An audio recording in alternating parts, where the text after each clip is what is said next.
इस्लाम रहेगा। दुनियाए सदाकत में तेरा नाम से इस्लाम रहेगा। सिद्दीक तेरा नाम से इस्लाम रहेगा। सिद्दीक तेरा नाम से इस्लाम रहेगा। दुनियाए सियासत में तेरा नाम रहेगा। दुनियाए सियासत में तेरा नाम रहेगा।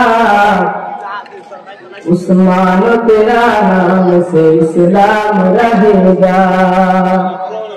उस्मान तेरा नाम से इस्लाम रहेगा।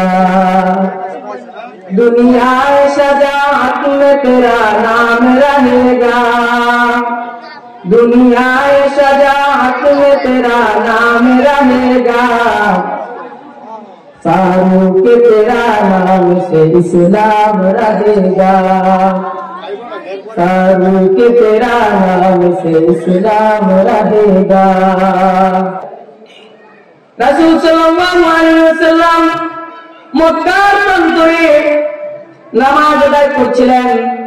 এমন সময় আবু জাহেল মক্কার সামনে দিয়ে যাচ্ছিল।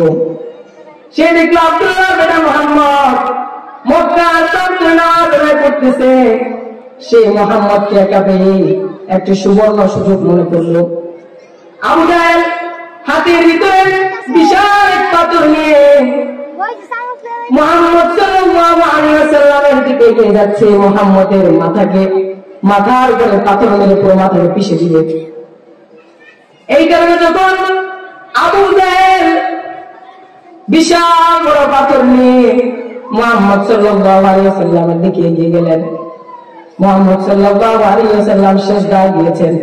ইন দ্য মিন টাইমে আবু জাহেল মুহাম্মদ সাল্লাল্লাহু আলাইহি ওয়াসাল্লামের মাথার উপরে পাথরটা কে মারতে যাবে। আবু জাহেল ভয় পেয়ে গেল। ভয়ে সে দৌড়ে তার বোনের কাছে চলে গেল। আমরা বুধবার সেবার সময় জিজ্ঞেস করতেছে, আবু জাহেল তুমি আমাদের কাছে হাঁপাতে হাঁপাতে দৌড়ে কেন আসলে?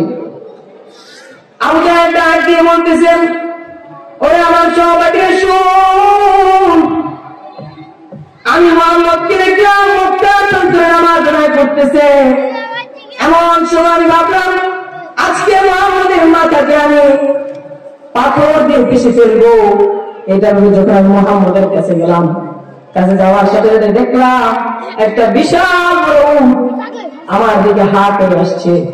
আমি আমার জীবদ্দশায় এত বিশাল উট আমি কখনো দেখি নাই।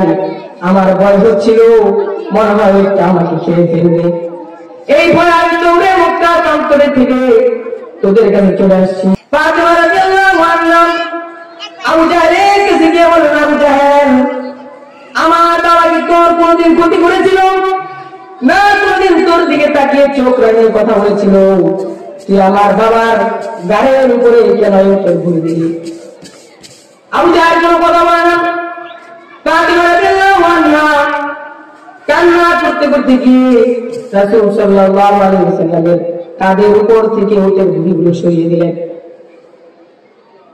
এমন করতে করতে 13টা বছর মুসলমানদের উপরে কাফেররা নির্যাতনের স্টিম লাভ চাপায়।